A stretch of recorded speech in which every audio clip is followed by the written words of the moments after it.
irmão poderia abrir para nós em Efésios, capítulo 2 e versículo 12? Poderia ler?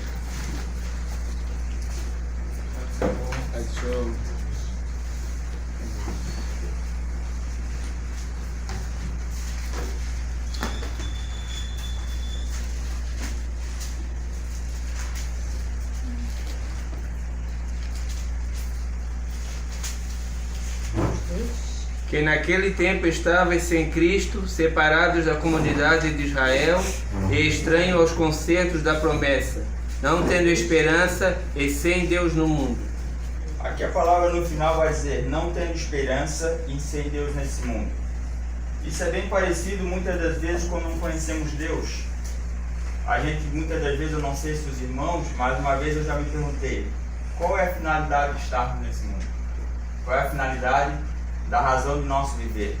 E isso aí a gente vai aprender a partir do momento que a gente conhece Deus, que a gente sabe que após essa vida terá uma vida, uma eternidade, e a gente sabe que tem dois caminhos, que é o céu e o inferno. Então é assim, ó, a palavra é bem clara, ela vai nos trazer o nosso corpo, ele é mortal nessa terra, mas a nossa alma e o nosso espírito, ele é imortal. E continuando aqui a leitura da nossa introdução, porque isso todo novo crente deve imediatamente, após aceitar Cristo como Salvador de sua vida, começar a conhecer o seu Senhor. É sempre nesta ordem. Primeiro vem o ato de fé, depois a busca do conhecimento de Deus. O que é a fé, irmãos? A fé, até eu vou aproveitar aqui que é a nossa lição 8, a lição 6, o discípulo e a fé. Eu vou pegar o texto bíblico que está aqui. Ora, a fé é o firme fundamento das coisas que se esperam e a prova das coisas que se não veem. A fé é simplesmente, se eu dizer que Deus está aqui nesse local, os irmãos não estarão vendo. Mas os irmãos têm fé que Ele está aqui. Sim? Então é assim, ó, a fé é o firme fundamento das coisas que a gente não se pode ver. Então a gente tem que ter fé, acreditar nas coisas de Deus e conhecendo Deus, a nossa lição de hoje. Agora eu queria passar para o nosso professor da noite, nosso presbítero, irmão José Cícero.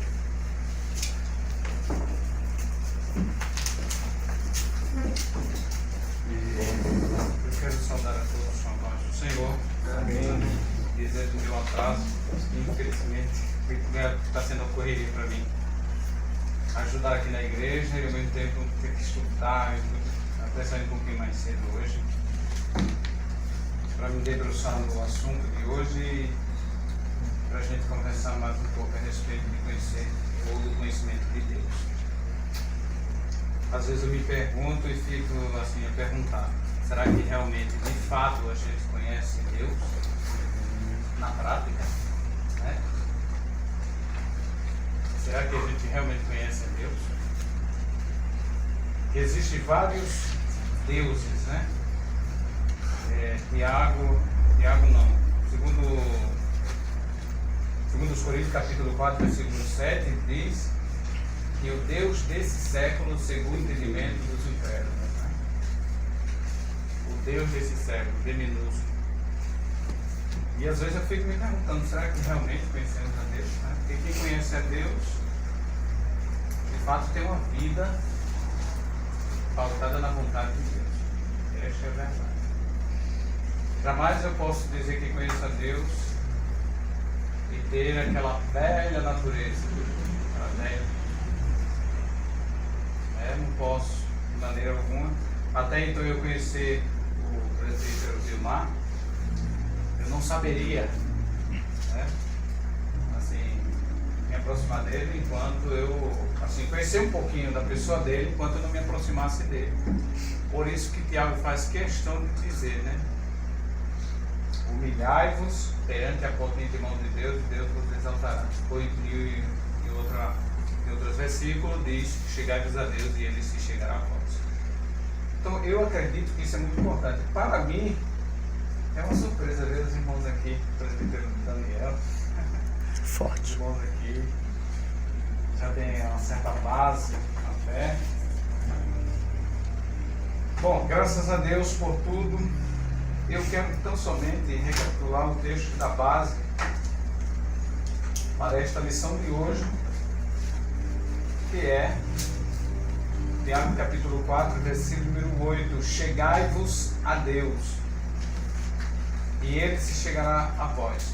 Eu vejo aqui, na verdade, alguns itens importantes, dos quais dois deles eu quero destacar. Primeiro, chegai-vos. Existe um adágio popular, um ditado popular que diz assim: dê um passo para Deus e Deus dará dois para você. Isso é adágio popular, isso é dito popular, crença popular.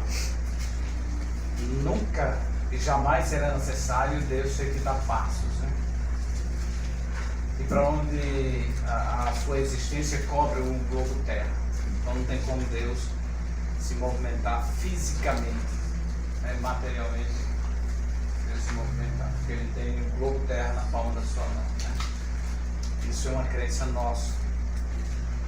Mas eu vejo aqui duas coisas de extrema importância: chegai-vos a Deus e Ele se chegará a vós. E um deles é chegar primeiro a Deus. Então, para eu conhecer, como eu dei exemplo aqui, o presbítero Guimar, eu precisava fazer o quê? Me chegar a ele, me aproximar dele, para eu poder conhecer um pouquinho da sua personalidade, do seu caráter, da sua índole. Precisava, para conhecer o presbítero Daniel também aqui, logo no início, quando começamos aqui na escola bíblica dominical, eu me aproximei dos irmãos, para poder então eu conhecer um pouquinho ele, E às vezes a cara feia não significa dizer que está mal-humorado, aquela coisa toda. Inclusive, uma certa feita, uma irmã veio me pedir perdão. Ela fez um julgamento precipitado da minha pessoa, Dizia ela que tinha medo de conversar comigo, pelo fato de ele ter a cara fechada, assim, ser fechado, sisudo. Mas eu disse: não, Deus me paz, isso é somente a cara feia. Como de fato eu estou falando, primeiro preciso me aproximar de Deus, chegar até Ele. Como eu posso conhecer Deus? Como eu posso conhecer algo de Deus se eu não quero me aproximar dele, se eu não tenho nenhum estímulo, nenhuma vontade? Eu quero ler um texto com os irmãos aí no capítulo de número 6 de Deus, se não me falha a memória, Deuteronômio, capítulo 6, versículo número 4. Em uma das suas orientações, Moisés pede para que o povo entenda que há um único Deus e que somente este era digno. 6 e 4. Se não me falha a memória, 6 e 4. O que diz? Vamos lá? Ouve Israel, o Senhor. Ouve Israel, ou seja, a comunidade israelita, o povo hebreu. Ouve Israel ao Senhor nosso Deus. Ao Senhor nosso Deus. É o único Senhor. É o único Senhor. Que o único Senhor. Ouve, ó Israel. Então, irmãos, com isto a gente entende aqui que para que este povo pudesse se aproximar de Deus, para que este povo pudesse ter assim uma orientação de Deus, tivesse assim uma regulamentação pautada na vontade de Deus, era necessário ouvir Deus, o único Deus em Israel. Não aqueles deuses feitos de pedra, de barro, esculpido em madeira, pedra, enfim, essas coisas. Porque os egípcios, eles eram muito idólatras, era um povo muito idólatra. Israel vivia em uma terra, andava em terras muito idólatras. Então foi necessário Moisés fazer essa recomendação aqui para o povo hebreu. Ouve Israel. O Senhor nosso Deus é o único Senhor. É o único. Outro além dele não pode existir, certo? Eu quero ler outro texto também aqui, irmãos. Jeremias capítulo 33 e o versículo 3. Que acho muito importante essa passagem também. Em se tratando da pessoa de Deus. E a quem deveria este povo fazer nos momentos mais cruciais da sua vida, nos momentos mais difíceis da sua vida, ele tinha a quem socorrer e deveria se aproximar de quem pudesse ou poderia, tinha as prévias condições ou a devida condição de atender quando eles clamassem. Leia aí, Jeremias 33, versículo 3. Clama a mim e responder-te-ei. Clama a mim, ou seja, grita para mim, ora para mim, conversa comigo. Né? E responder-te-ei, anunciar-te-ei coisas grandes e firmes que não sabes. A versão da irmã Terezinha ali diz invoca-me, tanto faz, clama a mim ou invocar-me, é a mesma coisa, tem o mesmo sinônimo, né, de busca pela vontade de Deus. Depois você abre aí Provérbios, capítulo 8, versículo 17, você vai ver também uma outra passagem se referindo à busca em se aproximar de Deus. Uma pessoa quando não tem assim... E um detalhe aqui, para se conhecer uma pessoa, é necessário um esforço próprio de ambas as partes, para um relacionamento mútuo, íntimo. Leia aí, Provérbios capítulo 8, versículo 17. Eu amo os que me amam. Sim. Os que me procuram me acham. Oh, glória a Deus, né? Os que me procuram. Não está dizendo aí que é os que viram as costas para mim, eu creio somente na existência de Deus. É os que procuram a Deus, os que procuram socorro. Jeremias aconselhou aquele povo no momento mais aflito da sua vida: clama a mim ou invoca-me, e responder-te-ei, e anunciar-te-ei coisas grandes, esplendorosas, né? Maravilhosas e firmes e constantes, né? Que você não sabe, que eu não sei. Esta é a verdade. Para se aproximar de Deus é necessário que haja desejo. Abra sua Bíblia no Salmo número 34, se me falha a memória, 37. Se não me falha a memória, de 44. É barato, né? Está atordoada ela. 37, versículo 4 e versículo 5. Salmos. E lembrando, viu, irmãos, que Salmos não podem ser considerados capítulos, viu? Porque era o inário oficial, né? Por isso que é chamado de Salmo. Salmo quer dizer hinos oficiais, né? Pode ler, quem achou pode ler. 37, versículo 4 e 5. O que diz? Deleita-te também no Senhor. Sim. E Ele te concederá o que deseja o teu coração. Sim. Entrega o teu caminho ao Senhor, confia nele e Ele tudo fará. E no versículo número 3, o antecessor diz assim: confia no Senhor, faz o bem e habitará na terra, e verdadeiramente serás alimentado. Esses versículos, irmão, ele é uma série de passagens que comprova que nós precisamos depositar em primeiro lugar ou buscar o reino de Deus. E a única forma, ou por que não dizer a devida forma de se aproximar de Deus, é se esforçando. Eu quero que depois vocês leiam aí, abra aí na sua Bíblia no capítulo número 1, a partir do versículo 1 de Josué, uma outra orientação da constante busca pela orientação de Deus, a confiança em Deus, as orientações devidas dele para esta pessoa, para que ela nunca se esmoreça na fé, para que ela nunca venha desfalecer na fé, principalmente no momento difícil da sua vida, da sua jornada. E já a gente entra aqui na continuação do tema de hoje, conhecendo a Deus. Quem achou pode ler, a partir do versículo 5, quais as orientações de Deus para o capitão Josué, para este, por que não dizer assim, capitão de Israel, depois de Moisés. Leia aí, quem achou pode ler. Ninguém te poderá resistir. Isso era Deus animando.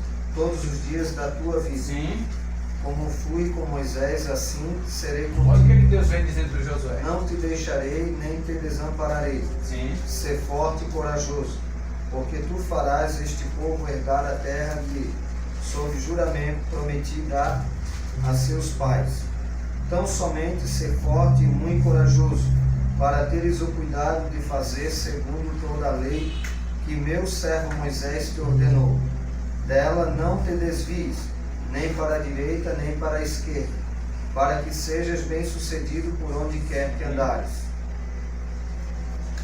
Irmão, quando eu me deparo com essa passagem, eu vejo a preocupação de Deus com uma pessoa que felizmente estava querendo depender de Deus, porque ele estava se sentindo órfão e sentindo a ausência de um líder, de um mito como foi Moisés. A segurança que Moisés passava para Josué, o seu sucessor. Né? Imagina, eu vou dar aqui um exemplo bem prático, bem básico. Se não fosse Deus que colocasse no coração do presbítero Vilmar, da sua equipe, para lidar com esse trabalho que muitas das vezes é menosprezado, né? Porque não tem holofotes, está nos bastidores da igreja, não tem Bíblia, né? Mas eu louvo a Deus, glorifico a Deus por ver irmãos aqui que estão nos cultos, né? E eu nem imaginava que poderia ver o rosto dos irmãos aqui hoje. Para mim foi uma surpresa muito boa. Depois de um dia tão cansativo. Para mim uma surpresa muito boa. Isso é que nos dá força para fazer melhor, né? Eu digo para o irmão assim, com todo respeito à sua posição do que o irmão citou, né? Mas eu sempre fui assim, alguns anos, né? Era o discipulado, era o Vilmar e uma sala. Só que eu comecei a analisar que isso não era o suficiente. Na verdade, a gente precisava ter uma equipe para justamente fazer discipuladores. Então, a minha intenção aqui não é ver discípulos, é discipuladores. Por quê? Porque o discipulador, ele trabalha, ele faz algo. E o discípulo, geralmente, ele aprende, mas geralmente, ele até eu costumo brincar que ele fica obeso na fé. Né? Aí começa a ver defeito. E quando ele está na esteira de Jeová, quer fazer alguma coisa para Jesus, ele acaba não vendo muito problema e fazendo mais, porque ele é uma solução e não alguém que vem trazer um problema. Então é assim que eu penso do obreiro. Quando o obreiro vem falar alguma coisa para mim, irmão, uma certa feita, já faz anos, né? Irmão, está chovendo, vamos pedir o povo, o som não está ligado. Eu disse, irmão, mas porque o irmão que vai pregar, da congregação, vai pregar, o irmão não tem microfone, nada. Eu disse, não, então se for por causa disso eu prego. E eu berro bem alto, não tem problema. Quem está lá atrás vai ouvir, não tem problema. E, irmão, o obreiro tem que ser solução, não trazer problema. Isso. Já fui lá, corri, ainda com hernia e tudo, que eu já operei, né? Fui lá, já arrumei o irmão, já engatou uma caixa ali e tal, só 2 caixas, fizemos um culto. Então, quer dizer, fosse por ele, mandava o povo embora na chuva. Então, quando eu vejo os irmãos aqui, eu vejo o seguinte, irmãos, eu não vou tomar mais tempo, até que procuro não vir muito nas aulas dos demais, para não tomar esse tempo. Eu sou muito faladorzinho. Mas eu fico felicíssimo e eu sempre fui assim, ó. Era o Vilmar e um 2, 3, ou 5 ou 10. Eu sempre botei cadeira a mais. Por quê? Porque eu sempre creio que vem mais. Então, hoje quando eu cheguei na primeira aula, que eu vi esse grupo aqui, com exceção de poucas pessoas, porque tinha mais ou menos isso, irmãos, eu fiquei felicíssimo, mas também ao mesmo tempo eu acreditava nisso. Então, assim, quando eu subi a escada, eu subi animado, contente. Não sou eu que vou dar aula, não tomei banho ainda, estou com a roupa da empresa, mas estou animado. Então, quer dizer, isso é avivamento. Às vezes a gente acha que avivamento é gritar, sair correndo, mas aqui é avivamento. Você está buscando a palavra do Senhor. É uma lição que eu já estudei várias e várias vezes, está toda anotada, mas não me canso de estudar e sempre passo algo diferente. Por quê? Porque a palavra do Senhor eu nunca vou dissecar. Sempre tem algo novo para eu aprender. Por isso que o irmão citou, né? Clama a mim, invoca-me a mim, e anunciar-te-ei, né? Coisas grandes e firmes que tu não sabes. Então, eu fico felicíssimo de ver os irmãos aqui e digo aos irmãos, não desistam, permaneçam, perseverem, e os irmãos vão ver a mudança na vida dos irmãos. Porque a mudança é a prática, e a prática você está praticando ao vir aqui, e vai agregar aquilo que você já sabe. Tá? Então eu fico feliz por causa disso. como o presbítero José Cícero citou, o presbítero Daniel, a irmã Lili está aqui, se ela não continuar vindo, mas eu fico feliz dela estar aqui. Né? A sua cunhada, os demais, tem pessoas que já terminaram e estão fazendo, só que eu dou aula até hoje e eu ainda vejo que eu não sei. Sei um pouco, mas não sei tudo. Então, na verdade, irmãos, o ensinamento da palavra, a oração, jejum e leitura e estudo nunca é demais. Não. Tá? Nunca é demais. Irmãos, isso que o irmão Gilmar falou é fato. Nós sabemos que isso é fato. E também para se cumprir o que há na Bíblia. Bem-aventurado aquele, quando está dizendo aquele, está dizendo aquela, que a Bíblia não diz, ela não descarta gênero, né? Não enfatiza gênero. O que vale para um, vale para o outro. O que vale para o homem, vale para a mulher. Né? O que vale para o moço, vale para a moça, enfim. Essa não é a preocupação de Deus, é classificar gênero. Entendeu, irmão? Nesse caso aqui. Bem-aventurado aquele ou aquela que tem fome e sede de justiça. E no capítulo 6 de Mateus, versículo 33, se me falha a memória, diz que Mateus, buscai o reino de Deus em segundo lugar. É assim? Não, Em primeiro lugar. Eu sempre costumo dizer, eu disse na escola bíblica dominical, de cada 10 coisas que nós vamos fazer, se consultássemos, tivéssemos o hábito de consultar a Deus antes de fazer, ou pedisse a orientação dele, 9 delas dariam certo. E por que muitas das vezes nossos planos, nossos projetos, nossos sonhos se frustram? Porque não consultamos, não temos o hábito na prática, não temos o hábito de consultar a Deus. Sem agrada por não. Isso aqui, irmão, engloba, de um modo generalizado. Isso vale para todos. Se tivesse o hábito, eu estou falando aqui do hábito de busca constante. Por isso que Provérbios, esse dito provérbio aqui, 8:17, eu amo os que me amam. Nós pensamos aqui o ato de buscar pela madrugada, porque Deus não só é buscado pelo verdadeiro adorador, pela madrugada. Graças a Deus que me esforço para orar pela madrugada, plantando os joelhos no chão e buscando a orientação de Deus, agradecendo a Ele pelo dia de trabalho que eu tive, pelo dia de sufoco que eu tive, pela saúde que eu tive, né? Pelas conquistas. Eu agradeço a Deus pelo ar que respiro. Mas se nós tivéssemos o hábito aqui, como o Tiago diz, chegai-vos a Deus. Aqui tem dois princípios fundamentais para o sucesso de um cristão que verdadeiramente quer seguir a Cristo. Porque tem os ditos chamados crentes, porque crê, baseado em uma fé, e tem os ditos que são crentes, mas que são realmente seguidores de Cristo. Então nós temos aqui dois princípios fundamentais no texto aqui que embasa a lição de hoje, conhecendo a Deus. Que é, primeiro ponto de destaque é: chegai-vos a Deus. A ordem bíblica aqui, a ordem apostólica pelo irmão Tiago aqui é: busque a Deus, achegue-se a Deus, aproxime-se de Deus. Vamos colocar aqui um paralelo entre o relacionamento de um moço e um rapaz. O que eles faz, o que é necessário fazer para se conhecerem futuramente, entre relação a um namoro, um noivado e um casamento? O que eles devem fazer? Se aproximar um do outro. Conhecer, claro, né? Seria até uma, assim, pode ser até uma incoerência da minha parte, mas não, essa pergunta aqui, ela tem uma base para isso. E a base é: para esta moça e esse rapaz se conhecerem, eles precisam manter-se à distância? Como que eles nunca vão se conhecer? Mas é aqui que Tiago está querendo chamar a nossa atenção. Como que eu posso conhecer Deus? Oh, irmão, o senhor que é comedor de feijão, arroz, macarrão, sei lá do que for, vai conhecer Deus? Não vamos conhecer Deus na sua plenitude, na sua infinitude, na eternidade. Mas podemos nos aproximar de Deus pela fé em Cristo Jesus. E uma certa vez alguém perguntou: me mostra né? Mostra-nos Deus e nós vamos crer. Aí Jesus respondendo aquela indagação, né?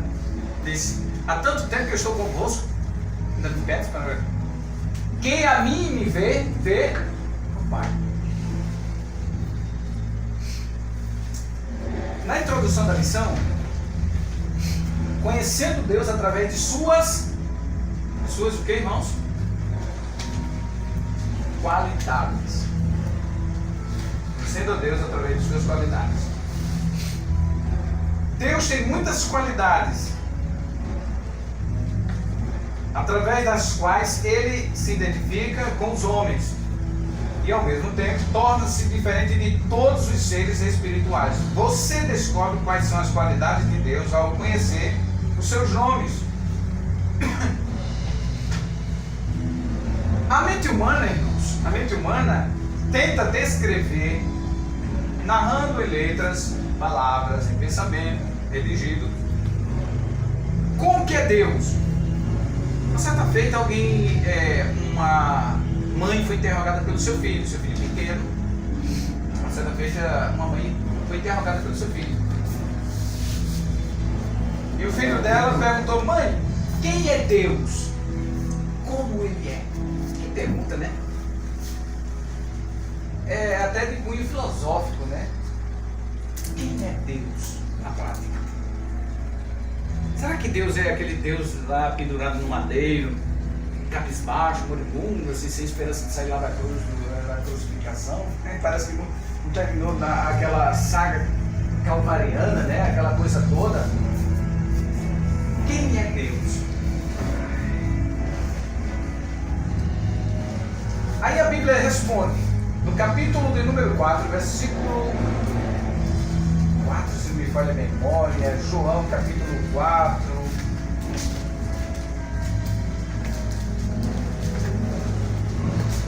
É aquela passagem, irmão, que Jesus diz: importa que os seus adoradores o adorem em espírito. João 4, 24. Muito bem.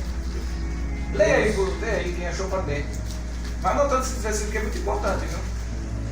A essência de Deus, a natureza de Deus. Isso aí que vamos ler é uma das muitas qualidades de Deus. Leia. Deus é Espírito. Sim. E importa que os que o adorem em espírito e em verdade. Outros pontos fundamentais nesse texto aí nós temos que para se aproximar de Deus, como aquela criança perguntou quem era Deus na sua mãe, e simplesmente aquela mãe chegou para ele e disse: meu filho, olhe para o sol. Quem sabe uma criança coçou até a cabeça. Como eu fiz uma pergunta à minha mãe, ela me manda mostra, olhar para o sol. Interessante essa pergunta. Simplesmente aquela mãe respondeu: assim como o sol brilha na sua intensidade, como não podemos enxergar para ele direito, Deus está além desse brilho do sol, dessa glória do sol. Deus vai muito além da mente humana, do entendimento humano. Nós poderíamos aqui, irmão, forçar a barra aqui de querer, vamos falar assim numa linguagem mais aberta, queria aqui descrever, a gente procura a palavra para descrever quem é Deus, a essência de Deus, a pessoa de Deus. Para termos o conhecimento, eu preciso conhecê-lo. Para eu falar de Deus, eu preciso conhecer, eu preciso ter uma intimidade, manter uma intimidade com Deus. E outra coisa, não é de qualquer forma, de qualquer maneira, de qualquer jeito, de todo jeito que eu imagine me aproximar de Deus. Outra recomendação que Tiago faz aqui é duas que eu acho de extrema importância no capítulo 4 e o versículo de número 8. Para eu me aproximar de Deus, para eu conhecer a Deus, eu preciso também dar ênfase nisso aqui.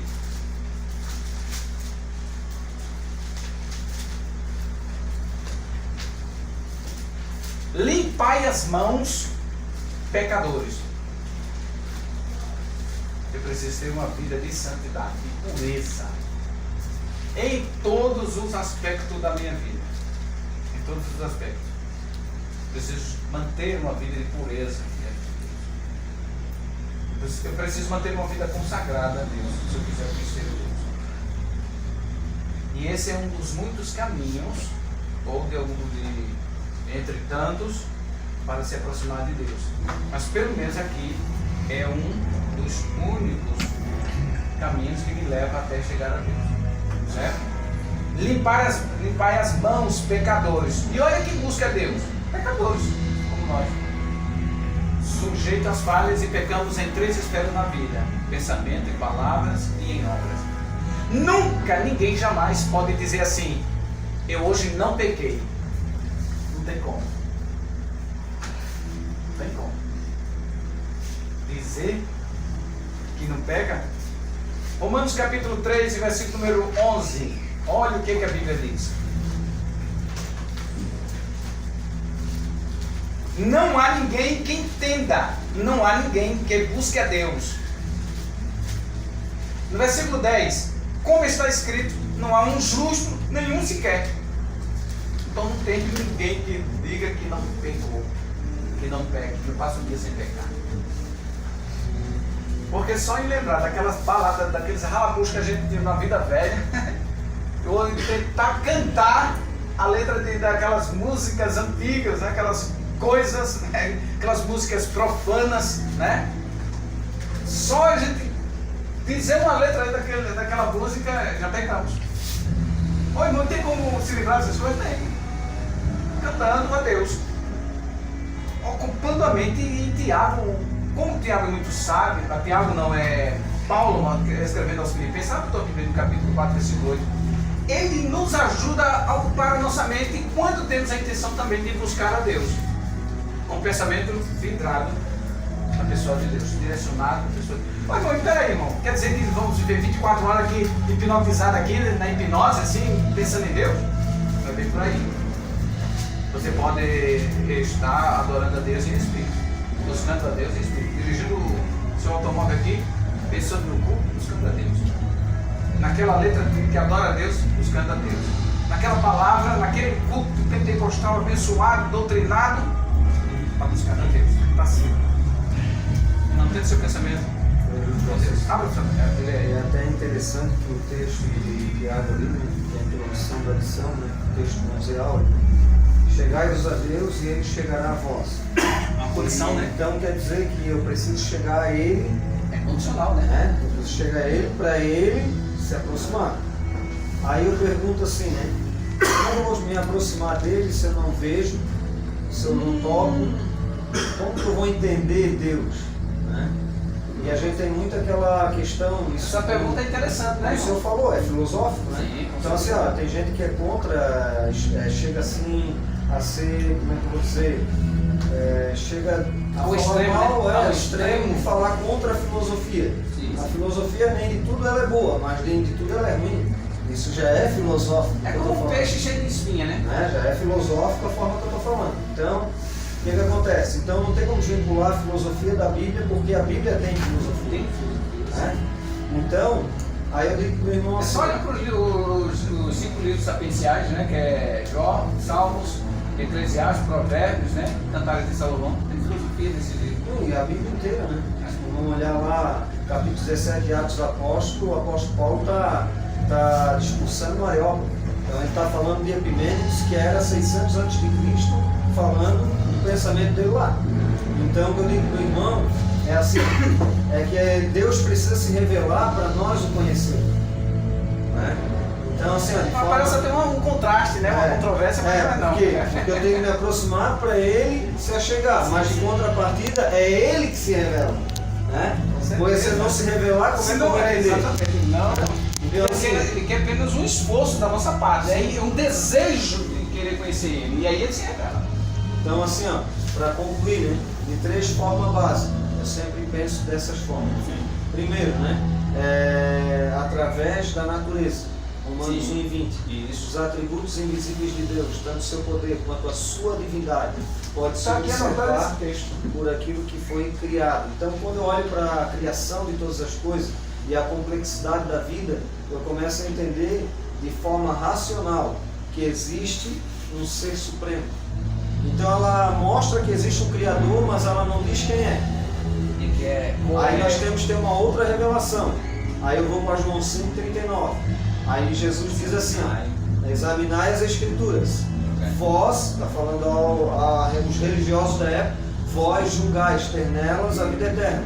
E são elas que testificam de mim. Em outras palavras, que dizem quem eu sou. Automaticamente, a Bíblia diz que Jesus é Deus. Então aí nós já conhecemos quem é Deus, Jesus. E depois a terceira, que é a maior de todas, que é o próprio Cristo. Então as Escrituras testificam dele e Cristo é a expressão máxima da criação, vamos dizer assim, da divindade na criação. Que aí vai trabalhar João 1 em 11, 12, né? Que aí 1 em 1, no princípio era o verbo estava com Deus e o verbo era Deus. No 1 em 11 ele veio para o que era seu, os seus o rejeitaram. No 12, mas a todos que creem no seu nome foi-lhe dado o poder de serem chamados filhos de Deus. E no 14 ele veio e habitou, tabernaculou entre os homens e vimos a sua glória. E aí entra aquele texto que o irmão falou, né? Não me conheces a mim, quem me vê a mim vê o Pai, como dizes tu, mostra-nos o Pai? Não crê que eu estou no Pai e que o Pai está em mim? Porque as palavras que vos falo não profiro de mim mesmo, mas de tudo aquilo que o Pai me enviou. Então quer dizer, tem o lado filosófico, mas Jesus vem e apresenta a verdade. E quem é Deus? Né? Mas a existência da pessoa de Deus. Irmãos, incrementando isso aí que o irmão Vilmar falou, Hebreus capítulo 11, versículo 6, também nos recomenda que quem tem esse desejo de se aproximar de Deus, conhecer também, passa a conhecer as suas qualidades ou as suas qualificações, tem assim um caminho a percorrer. Abra sua Bíblia aí comigo, no capítulo 11, versículo número 6, aos Hebreus. Eu por esse dia eu vi alguém citando que Paulo escreveu aos Hebreus. Eu vi alguém citando esse Na igreja. Oi? Na igreja. Denunciou logo, irmão. Denunciou logo, foi na igreja. Eu vi. Por quê? Eu disse por longe, né? Ele falou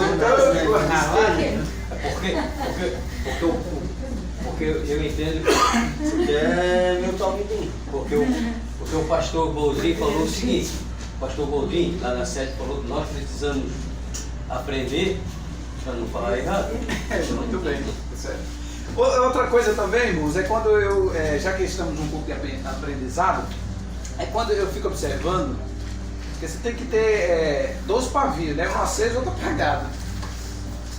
Você tem que estar no culto, mas estar ligado com Deus, com os céus e com o momento.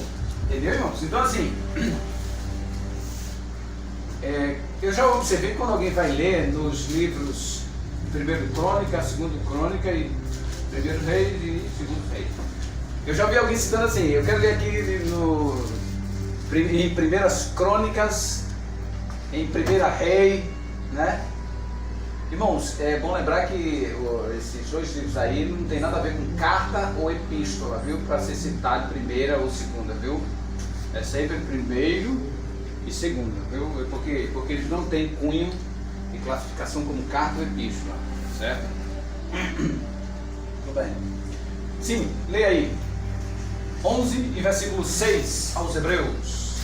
Autor desconhecido. Uns teólogos, alguns deduzem que foi Paulo, outros e por aí vai.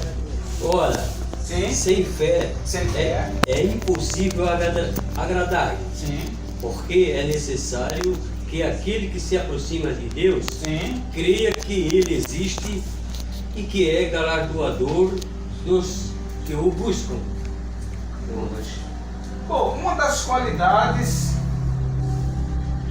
ou entre muitas, uma coisa se requer também é que quem tem o desejo de se aproximar de Deus deve crer e acreditar que Deus existe e que isto é fato. Certo? Vamos mais adiante aqui na nossa lição. Eu vou dar um pulinho, irmão. Vou dar um pulinho aqui para a gente ser bem sucinto e correr aqui.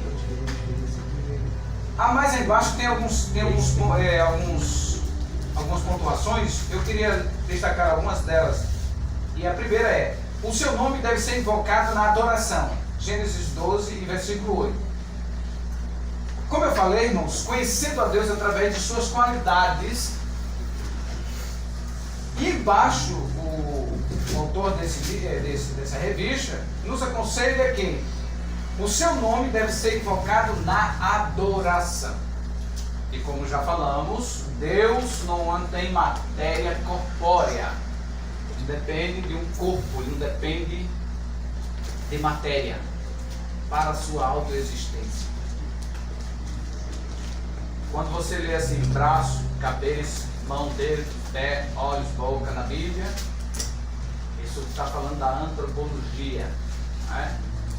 Está falando, eu esqueci o Antropomorfismo. sim, antropologia é a doutrina do estudo o antropomorfismo, é o termo que classifica os detalhes, né? Isso.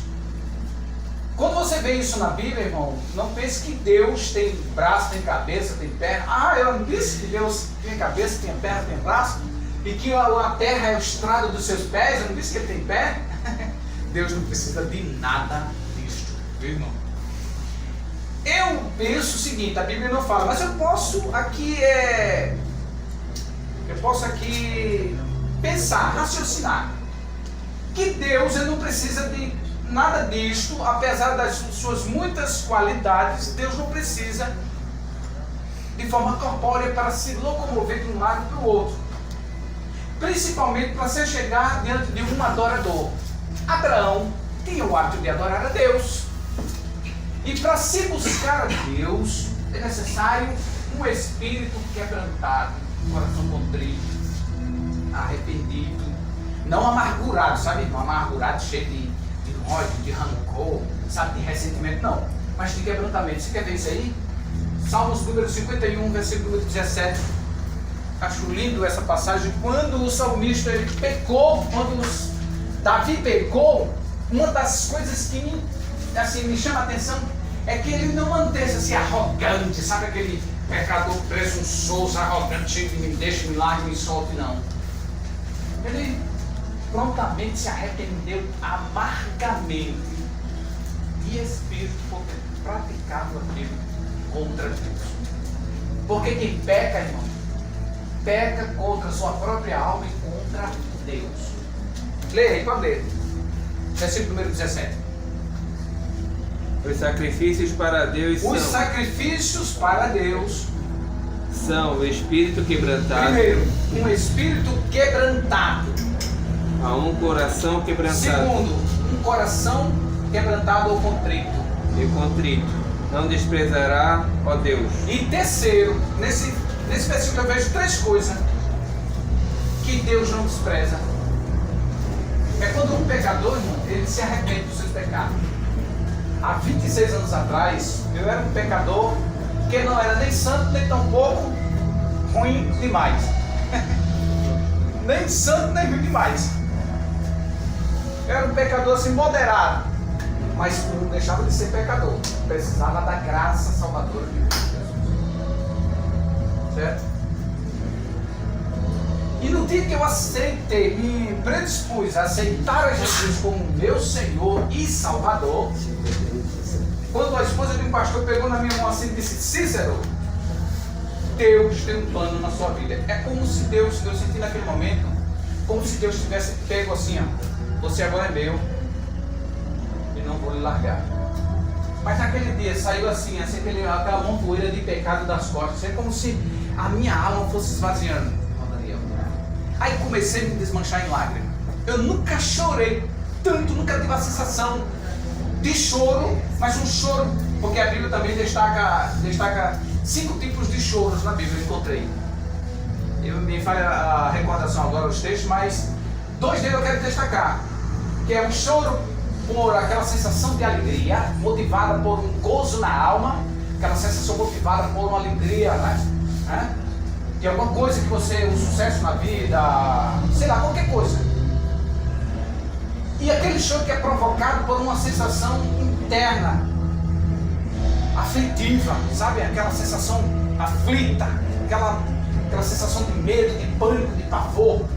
Então, algumas reações, o corpo, ela, por termos os 5 sentidos, né, e um deles é o sensorial, isso provoca uma sensação de choro, de agonia, de desespero. Por exemplo, a perda. Lembra a viúva de Naim? Quando perdeu seu marido e agora estava perdendo seu esposo, ou seu filho? Lembra dessa passagem? Não lembra? Da viúva de Naim? Ela tinha perdido seu esposo e agora estava acabando de perder seu filho. A Bíblia não fala que ela teve mais do que aquele, mas que o seu único filho, a sua única companhia, que fazia ele recordar do seu esposo. Aquele choro foi de quê? De prazer? Não. Aquele choro foi provocado pela perda de alguém que ela mais amava, que era o seu filho. Agora perdeu seu esposo e agora está perdendo seu filho. Então, nós podemos entender, irmãos, que outra coisa que a gente pode destacar aqui e aprender, que para eu me aproximar de Deus eu preciso fazer como o salmista Davi fez: quebrantado de espírito, coração contrito, isto, ó Deus, não desprezarás. Deus jamais desprezou e desprezará alguém que busca a Ele um coração contrito, não um coração amargurado, rancoroso, cheio de ódio, né?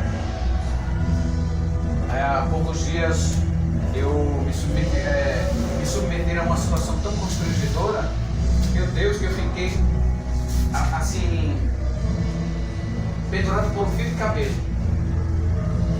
Jesus teve misericórdia de mim. E eu, conversando com a minha sogra, a dona Leda lá, que é a dona lá da casa que a gente mora, e eu conversando com ela que tem situações que a gente precisa liberar perdão. Porque como é que eu vou buscar o perdão de Deus se eu não libero o perdão? Como é que eu vou buscar a Deus se eu não tenho um coração contrito e quebrantado? Como? Não posso. Eu tenho que liberar o perdão. E o salmista aqui, ele, para buscar a Deus, ele teve que se esvaziar do seu egoísmo, do seu pecado, para adorar a Deus. Eu lembro também da irmã Ana. Quem lembra aqui da mãe do profeta Samuel? Ana. Né? Ali atordoada pela sua perseguidora, né? Sua rival, menina.